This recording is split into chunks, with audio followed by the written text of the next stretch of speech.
الواقعہ نام، پہلی ہی آیت کے لفظ الواقعہ کو اس سورت کا نام قرار دیا گیا ہے۔ زمانہ نزول، حضرت عبداللہ بن عباس نے سورتوں کی جو ترتیب نزول بیان کی ہے، اس میں وہ فرماتے ہیں کہ پہلے سورہ طٰہٰ نازل ہوئی، پھر الواقعہ اور اس کے بعد الشعراء، الاتقان للسیوطی، یہی ترتیب اکرمہ نے بھی بیان کی ہے۔ اس کی تائید اس قصے سے بھی ہوتی ہے جو حضرت عمر رضی اللہ عنہ کے ایمان لانے کے بارے میں ابن ہشام نے ابن اسحاق سے نقل کیا ہے۔ اس میں یہ ذکر آتا ہے کہ جب حضرت عمر اپنی بہن کے گھر میں داخل ہوئے تو سورہ طٰہٰ پڑھی جا رہی تھی۔ ان کی آہٹ سن کر ان لوگوں نے قرآن کے اوراق چھپا دیے۔ حضرت عمر پہلے تو بہنوئی پر پل پڑے، اور جب بہن ان کو بچانے آئیں تو ان کو بھی مارا، یہاں تک کہ ان کا سر پھٹ گیا۔ بہن کا خون بہتے دیکھ کر حضرت عمر کو سخت ندامت ہوئی اور انہوں نے کہا، اچھا مجھے وہ صحیفہ دکھاؤ جسے تم نے چھپا لیا ہے، دیکھوں تو صحیح اس میں کیا لکھا ہے۔ بہن نے کہا، آپ اپنے شرک کی وجہ سے نجس ہیں، اس صحیفے کو صرف طاہر آدمی ہی ہاتھ لگا سکتا ہے۔ چنانچہ حضرت عمر نے اٹھ کر غسل کیا اور پھر اس صحیفے کو لے کر پڑھا۔ اس سے معلوم ہوا کہ اس وقت سورہ واقعہ نازل ہو چکی تھی، کیونکہ اسی میں آیت لا یمسہ الا المطہرون وارد ہوئی ہے، اور یہ تاریخی طور پر ثابت ہے کہ حضرت عمر ہجرت حبشہ کے بعد 5 نبوی میں ایمان لائے ہیں۔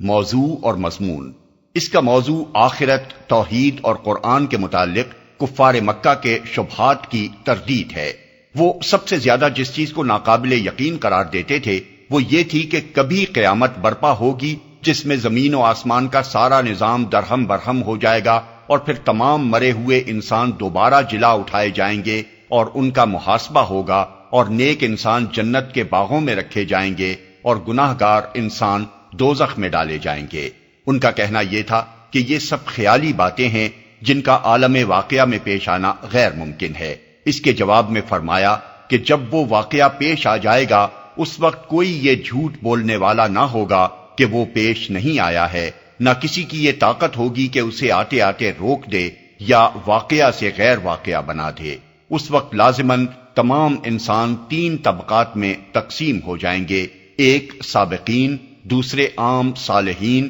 تیسرے وہ لوگ جو آخرت کے منکر رہے اور مرتے دم تک کفر و شرک اور گناہ کبیرہ پر جمے رہے۔ ان تینوں طبقات کے ساتھ جو معاملہ ہوگا اسے تفصیل کے ساتھ آیت 7 سے 56 تک بیان کیا گیا ہے۔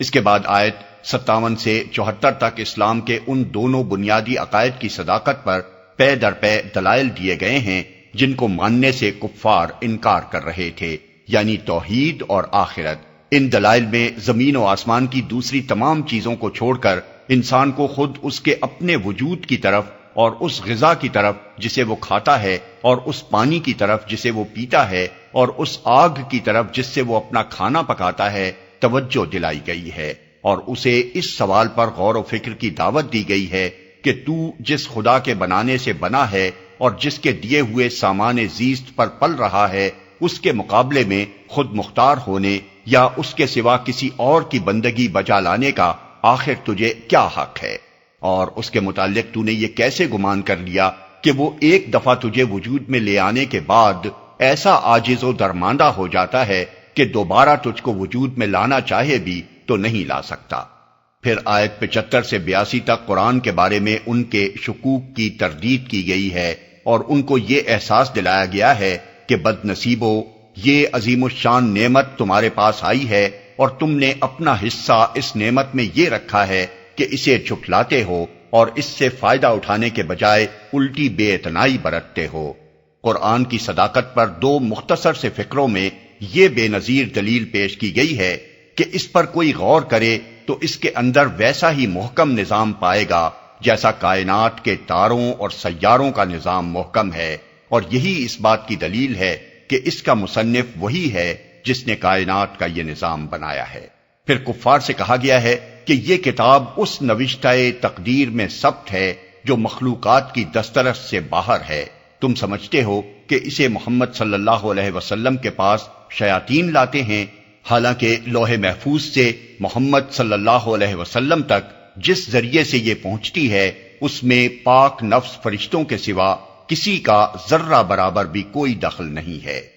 آخر میں انسان کو بتایا گیا ہے کہ تو کتنی ہی لنترانیاں ہانکے اور اپنی خود مختاری کے گھمنڈ میں کتنا ہی حقائق کی طرف سے اندھا ہو جائے، مگر موت کا وقت تیری آنکھیں کھول دینے کے لیے کافی ہے۔ اس وقت تو بالکل بے بس ہوتا ہے، اپنے ماں باپ کو نہیں بچا سکتا، اپنی اولاد کو نہیں بچا سکتا، اپنے پیروں اور پیشواؤں اور محبوب ترین لیڈروں کو نہیں بچا سکتا، سب تیری آنکھوں کے سامنے مرتے ہیں اور تو دیکھتا رہ جاتا ہے۔ اگر کوئی بالا تر طاقت تیرے اوپر فرما روا نہیں ہے اور تیرا یہ زعم درست ہے کہ دنیا میں بس تو ہی تو ہے، کوئی خدا نہیں ہے، تو کسی مرنے والے کی نکلتی ہوئی جان کو پلٹا کیوں نہیں لاتا؟ جس طرح تو اس معاملے میں بے بس ہے، اسی طرح خدا کے محاسبے اور اس کی جزا و سزا کو بھی روک دینا تیرے اختیار میں نہیں ہے۔ تو خواہ مانے یا نہ مانے، موت کے بعد ہر مرنے والا اپنا انجام دیکھ کر رہے گا۔ مقربین میں سے ہو تو مقربین کا انجام دیکھے گا، صالحین میں سے ہو تو صالحین کا انجام دیکھے گا، اور جھٹلانے والے گمراہوں میں سے ہو تو وہ انجام دیکھے گا جو ایسے مجرموں کے لیے مقدر ہے۔